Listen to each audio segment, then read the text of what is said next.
તો Sanghvi and sons film release થઈ ચૂકી છે તમારા નજીકના સિનેમાઘરોમાં.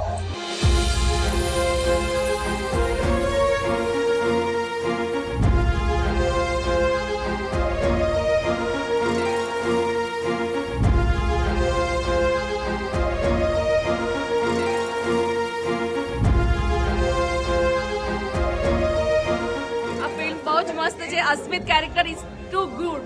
એકદમ સરસ લાગ્યું. આવું એક હોવું જ જોઈએ સમાજની અંદર. એનાથી પણ પ્રેરણા મળે. ભાઈ ભાઈ વચ્ચે કેટલો પ્રેમ છે એ પણ જોવા મળે. આ ફિલ્મ બહુ સરસ છે. એના બધા ડાયલોગ્સ પણ ફાઇન છે.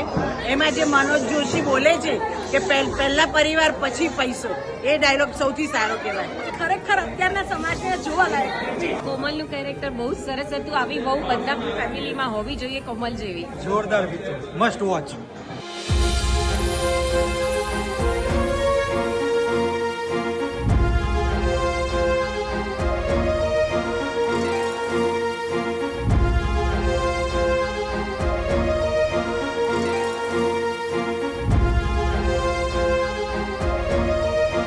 પરિવારને સાથે રાખવામાં અને પરિવારને સાથે રહીને શું ફાયદા છે એ આ મૂવીમાં એક મેસેજ છે. બહુ સરસ મૂવી છે. આ ખૂબ જ સરસ પિક્ચર છે. ફેમિલી પિક્ચર છે, ફેમિલી મૂવી છે. આજની યંગસ્ટર જો આ પિક્ચર જુએ કે એમના ઘરમાં જે ઝઘડા કામકાજ ઠંડા થતા હોય એ બધા બંધ થઈ જાય. ખરોખર બધા આર્ટિસ્ટે બહુ સરસ કામ કર્યું છે ને ખરોખર આ એક ફેમિલી મૂવી છે ને બધાને જોવા લાયક છે.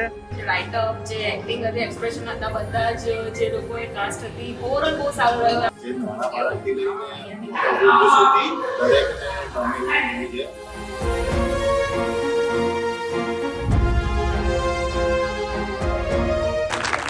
જબરજસ્ત. કેવું લાગ્યું સંઘવી?